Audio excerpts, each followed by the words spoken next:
नमस्ते, मेरा नाम है सुहास और आप देख रहे हैं यूथ क्लैप। आज हम रिव्यू करने वाले हैं ZEE5 पर रिलीज हुई फिल्म धूमकेतु का।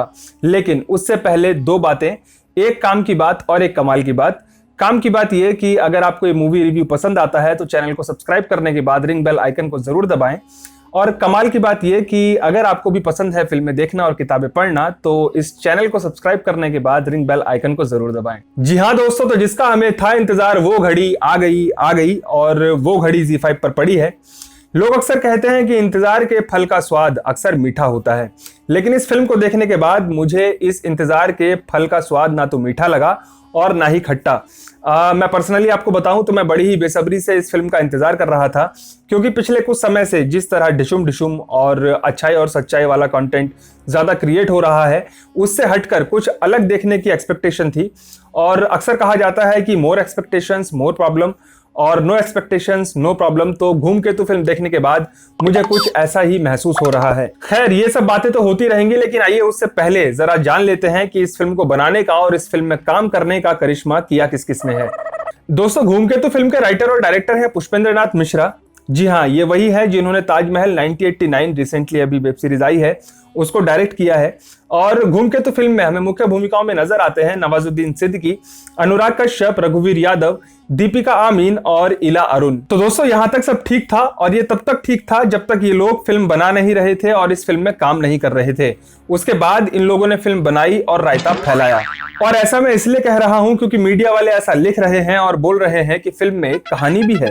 नहीं, मतलब वैसे फिल्म में कहानी तो है, लेकिन वो थोड़ी सी कहानी है और उसके बाद वो क्या है वो मेरे को समझ में नहीं आया। तो दोस्तों, फिल्म की कहानी के बारे में बात हो रही है तो आइए जान लेते हैं कि इस फिल्म की कहानी के नाम पर हमें क्या परोसा गया है। एक लड़का है धूमकेतु, यानी अपने नवाज भाई, जो राइटर बनना चाहते हैं, और वो भी कोई ऐसा वैसा राइटर नहीं, एकदम बॉलीवुड वाला राइटर। फिर एक दिन वो घर से भागकर मुंबई चले जाते हैं। घर वाले पुलिस में FIR लिखवाते हैं और धूमकेतु को ढूंढने के लिए पुलिस पर पॉलिटिकल प्रेशर डलवाते हैं। धूमकेतु को ढूंढने की जिम्मेदारी दी जाती है मुंबई में इंस्पेक्टर बदलानी को, जिन्होंने अपने सालों साल पुराने करियर में धनिया नहीं उखाड़ा है।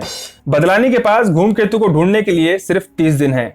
तो क्या धूमकेतु राइटर बन पाता है या नहीं, या फिर इंस्पेक्टर बदलानी धूमकेतु को ढूंढ पाते हैं या नहीं, ये सब जानने के लिए अगर आप अपने बेशकीमती समय को कतई तहस नहस तबाह और बर्बाद करना चाहते हैं तो आप इस फिल्म को शौक से देख सकते हैं। और ऐसा मैं इसलिए कह रहा हूं क्योंकि शुरू से लेकर अंत तक फिल्म के एक दो सीन्स को छोड़कर फिल्म से कनेक्ट कर पाना बहुत बार इतना मुश्किल हो जाता है, इतना मुश्किल हो जाता है, इतना मुश्किल हो जाता है, कितना मुश्किल हो जाता है। तो दोस्तों, ये थी धूमकेतु फिल्म की कहानी। और अगर आप धूमकेतु फिल्म को देखने से पहले समझना चाहते हैं या फिर इस फिल्म को देखने के बाद समझना चाहते हैं, या फिर किसी भी क्षण आपको ये फिल्म देखते समय ऐसा महसूस हो कि आप इस फिल्म को क्यों नहीं समझ पा रहे हैं, तो इसके लिए आपको एक बेहद आसान सा काम करना होगा।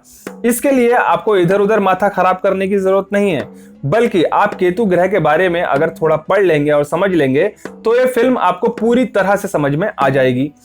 केतु ग्रह के बारे में ज्योतिष विज्ञान में बहुत चर्चा की गई है, बहुत सी बातें की गई हैं। कहा जाता है कि केतु का कोई अपना सर नहीं होता, मतलब वो धड़ है। और जिस भी व्यक्ति की कुंडली में केतु ग्रह खराब स्थिति में बैठे होते हैं तो उस व्यक्ति को पूरी जिंदगी ना तो सही डायरेक्शन मिल पाती है और ना ही उसकी लाइफ में गोल्स क्लियर हो पाते हैं।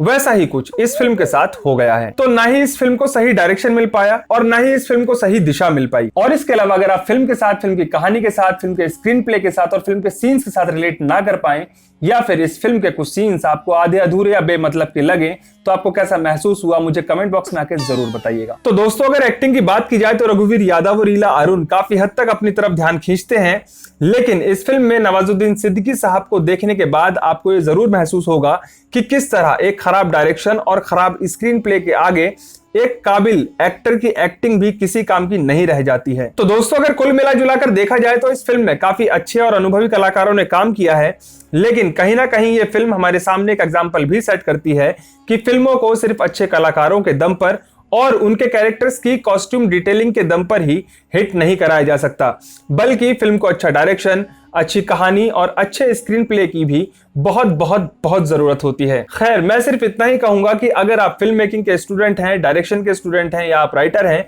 तो इस फिल्म को जरूर देखिए, क्योंकि इस फिल्म से आपको काफी कुछ सीखने के लिए मिलेगा। इसके अलावा अगर आप सिर्फ फिल्म देखने के शौकीन हैं और जब भी आप ये तय नहीं कर पा रहे हो कि आप अपने समय को कैसे खराब करें, तो आप जब चाहें आंखें उठाकर मोबाइल का डाटा ऑन करके आप इस फिल्म को देख सकते हैं। तो दोस्तों उम्मीद करता हूं कि धूमकेतु फिल्म का रिव्यू आपको जरूर पसंद आया होगा। ये रिव्यू आपको कैसा लगा मुझे कमेंट बॉक्स में जरूर बताएं। वीडियो अगर आपको अच्छा लगा हो तो इसे लाइक और शेयर करना बिल्कुल भी ना भूलें। चैनल को सब्सक्राइब करने के बाद रिंग बेल आइकन को दबाना भी ना भूलें।